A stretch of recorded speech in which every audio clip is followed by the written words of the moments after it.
Olá! Nesse vídeo vamos falar sobre o projeto de componentes mecânicos sujeitos a carregamentos totalmente reversos, através de uma abordagem estruturada que considera o limite de resistência à fadiga obtido através de ensaios experimentais, como vimos no vídeo anterior, com fatores relacionados à complexa natureza da falha por fadiga, fatores que estão disponíveis atualmente na literatura, considerando que ainda muitas pesquisas são realizadas em busca de um maior esclarecimento do fenômeno relacionado a esse tipo de falha. Sabemos que as curvas SN podem ser obtidas através de ensaios experimentais em corpos de prova, sujeitos a carregamentos totalmente reversos, como por exemplo o carregamento de flexão rotativa, ou então podem ser estimados considerando a reta entre os trechos de 10 a 3 a 10 na 6 ciclos. Para cada um desses pontos nós temos uma tensão equivalente, em 10 na 3 ciclos temos a tensão referente ao final da zona de baixa ciclagem, e em 10 na 6 temos o limite de resistência à fadiga. Essa estimativa tanto pode ser feita para determinar a relação entre a resistência mecânica com o número de ciclos de carregamento dentro desse intervalo, tanto para um determinado material, do qual não temos informaç'ões suficientes de ensaio, quanto para um componente mecânico. No entanto, para o material, o limite de resistência à fadiga é chamado de SE', e para o componente mecânico, SE. Essa abordagem pode ser utilizada tanto para estimar as relações entre a resistência mecânica e o número de ciclos de carregamento para um material, quanto para uma peça. No entanto, haverá uma diferença significativa entre o limite de resistência à fadiga do material ou do corpo de prova e o limite de resistência à fadiga do componente mecânico, pelo fato de que cada um desses componentes está sujeito a condições diferentes de operação. Os corpos de prova de ensaios experimentais possuem acabamento polido, dimensões padronizadas, geometria simples, sem concentradores de tensão, temperatura e atmosfera controladas, enquanto que os componentes mecânicos reais possuem geometrias complexas, com possíveis concentradores de tensão, atuam em diferentes tipos de ambientes, muitas vezes agressivos, estão sujeitos a carregamentos totalmente reversos, por exemplo, um carregamento axial reverso ou um carregamento de torção reverso. Estes e outros fatores possuem um impacto importante na ocorrência da falha por fadiga e, por isso, devem ser considerados para estabelecer o limite de resistência à fadiga do componente. Dessa forma, para fazer uma correção do limite de resistência à fadiga de um componente estrutural, como um componente mecânico, podemos utilizar informações disponíveis na literatura que diferentes fatores provocam no limite da resistência à fadiga daquele componente. Na equação 6.18, podemos observar que o limite de resistência à fadiga do componente SE é determinado a partir do limite de resistência à fadiga do material, o SE', e mais um conjunto de fatores. Aqui os fatores apresentados estão relacionados às condições de superfície da peça, o tamanho, a carga, temperatura e a confiabilidade desejada, além de um conjunto de fatores que também expressam uma perturbação no limite de resistência à fadiga, porém, essas informações vão exigir um pouco mais de pesquisas e talvez até testes experimentais.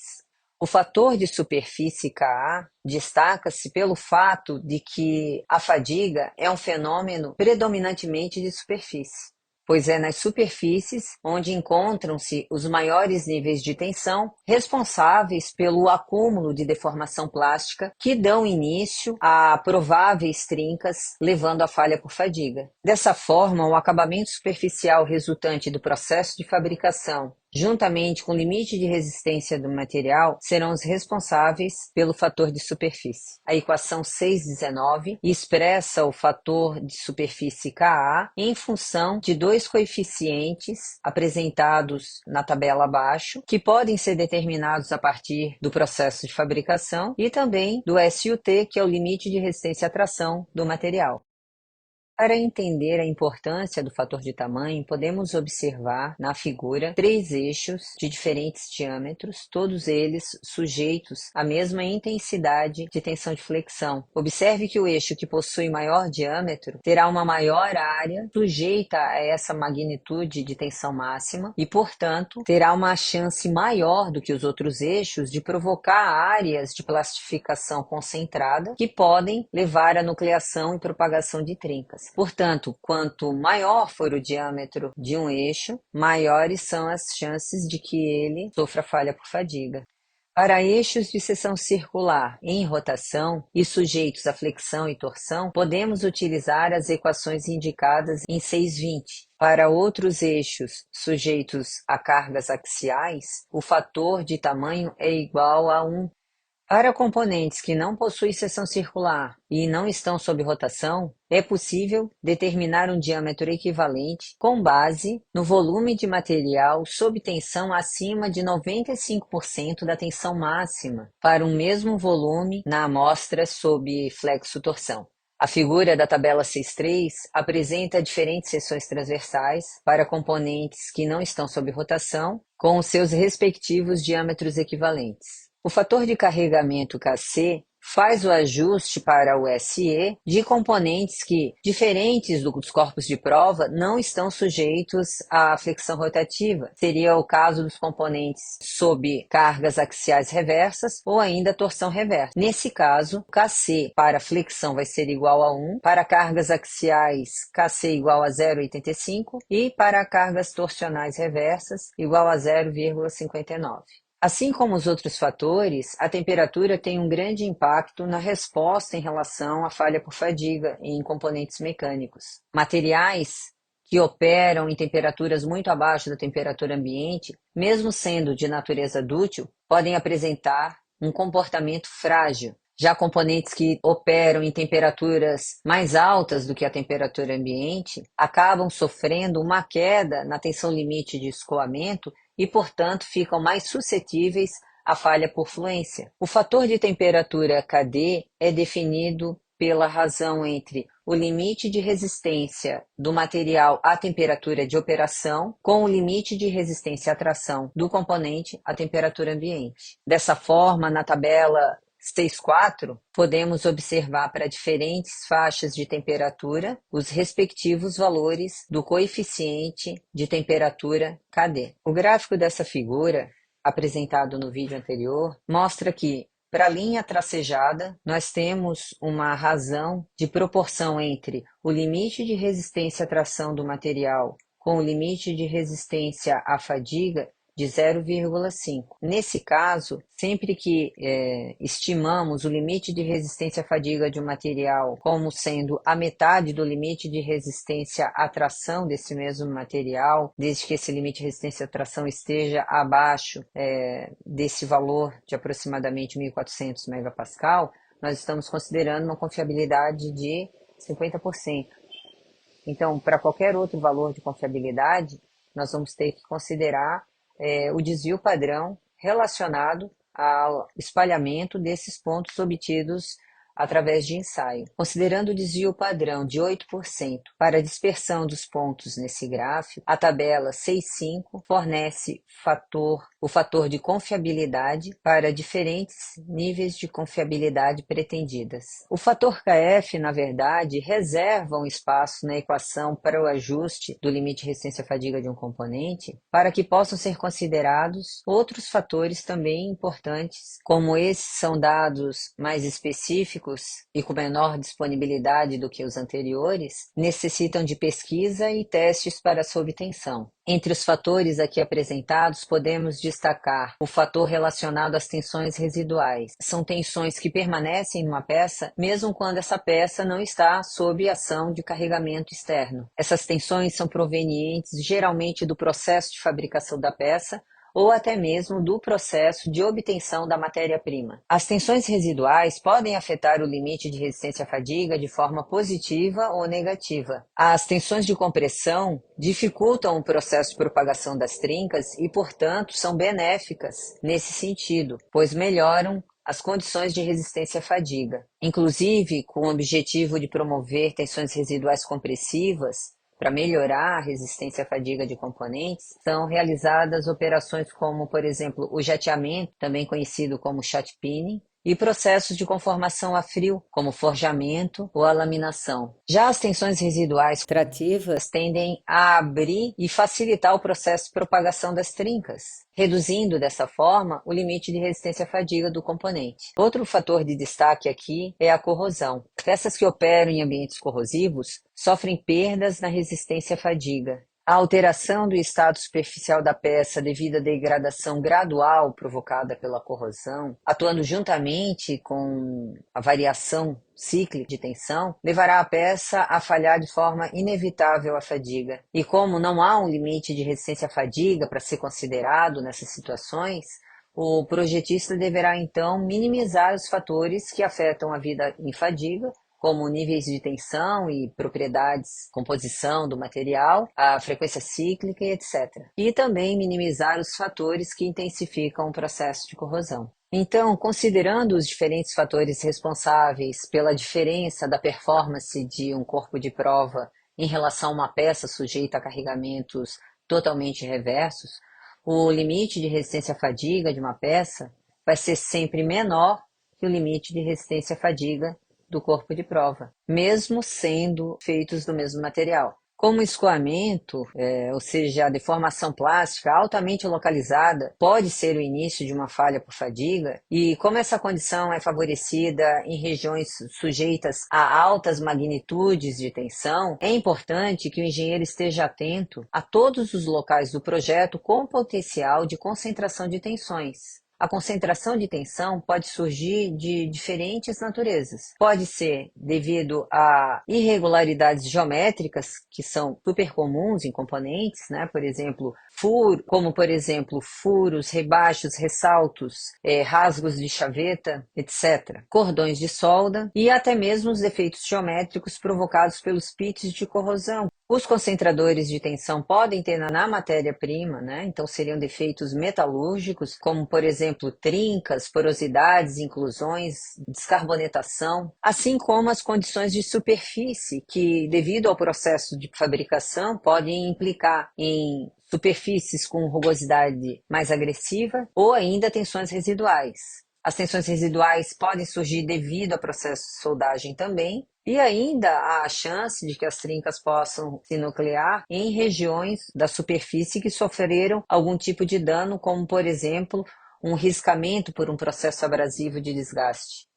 Nós já sabemos que a iniciação de uma trinca, a fadiga, ocorre em local crítico de um componente estrutural, ou seja, no local onde ocorrem os maiores níveis de tensão. A figura mostra curvas SN típicas, resultantes do ensaio de flexão rotativa em amostras de alumínio. Os corpos de prova da amostra da curva 1 não possuem entalhe, e os corpos de prova das amostras 2 e 3 apresentam entalhe com um raio maior e um raio menor, respectivamente. No corpo de prova sem entalhe, o processo de nucleação de trincas se dá pelo acúmulo das discordâncias, e levará mais tempo do que nos corpos de prova que possuem o entalhe. Essa condição faz com que a presença de entalhes reduza a resistência à fadiga do corpo de prova devido aos picos de tensão provocados por ele, tanto quanto mais agressivo ele for. Ou seja, quanto menor o raio de arredondamento, menor é o limite de resistência à fadiga. O fator de concentração de tensão em componentes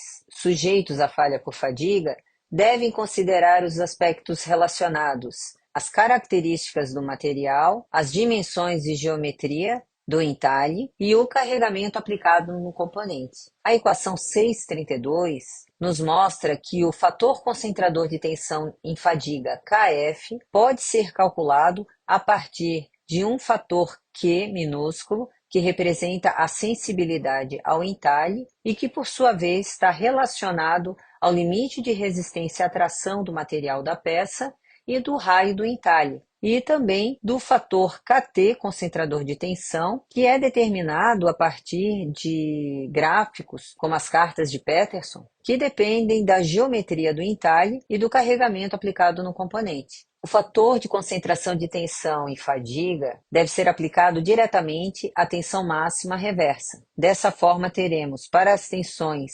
axiais e tensão normal de flexão, o fator concentrador de tensão KF. E para as tensões cisalhantes de torção e cisalhamento, o fator concentrador de tensão KF subíndice S. Refere-se ao cisalhamento e vem de scissor, em inglês, cisalhamento. Da mesma forma, teremos a sensibilidade e o entalhe indicadas para as tensões normais. E para o cisalhamento, na figura 6.20, nós temos um gráfico através do qual podemos determinar a sensibilidade ao entalhe para componentes de aço ou ligas de alumínio. Essa linha tracejada é referente a uma liga de alumínio e as linhas sólidas são referentes ao aço de diferentes limites de resistência à tração, né? A gente tem aqui em gigapascal, então, 0,4, 0,7, 1 e 1,4 gigapascal. E em função também do raio do entalhe no componente. Da mesma forma, nós temos o gráfico da figura 6.21, nós podemos determinar o QS. O exemplo 6.6 do Stigley pede para calcularmos o fator concentrador de tensão para um eixo escalonado, variando de um diâmetro de 32 para 38 milímetros, com um raio de arredondamento de 3 milímetros. O material desse aço tem um limite de resistência à tração de 690 megapascal e esse eixo está sujeito à flexão reversa. Então, utilizando a equação 631 para calcularmos o fator concentrador de tensão e fadiga, precisaremos primeiro determinar o fator concentrador de tensão KT e para isso vamos precisar de um gráfico para esse tipo de entalhe sujeito ao carregamento de flexão. Então, através das informações da geometria desse entalhe, o diâmetro menor, o diâmetro maior e o raio do entalhe, nós vamos determinar as razões necessárias para que, através do gráfico, nós possamos encontrar o valor de KT. Então, nesse caso aqui, nós chegamos ao valor de KT de aproximadamente 1,65. Depois, para determinar a sensibilidade ao entalhe, nós usamos o gráfico, onde Q pode ser determinado a partir do raio do entalhe, que é 3 milímetros, e do limite de resistência à tração do aço, de 690 megapascal, que vai nos fornecer um valor de sensibilidade ao entalhe de aproximadamente 0,84. Então, dessa forma, usando a equação 632, nós temos que KF vai ser igual a 1 mais Q, que é 0,84, que multiplica o KT obtido de 1,65 menos 1. Dessa forma, o fator concentrador de tensão de fadiga, para esse caso, é igual a 1,55. No exemplo 6.9, é solicitado o cálculo da vida em fadiga para o eixo biapoiado, sujeito a um carregamento concentrado de 6,8 kN, flexão rotativa. Para resolver esse problema, inicialmente precisamos determinar o limite de resistência à fadiga para o material desse eixo. Então, considerando que o limite de resistência à tração desse material é inferior a 1.400 megapascal, podemos considerar que o limite de resistência à fadiga S' vai ser igual a 0,5 vezes o limite de resistência à tração, resultando em 345 megapascal. Na segunda etapa, vamos calcular o limite de resistência à fadiga para o eixo, o SE. Para isso, teremos que corrigir o SE' através dos fatores que alteram o limite de resistência à fadiga. Com as informações que possuímos nesse problema, é possível estimar o fator Ka de acabamento superficial, considerando que esse eixo é simplesmente usinado, e através dessa informação obtemos os fatores A e B, podemos calcular o Ka, resultando em 0,798. E também o fator de tamanho KB, considerando que o diâmetro do eixo é menor do que 50 milímetros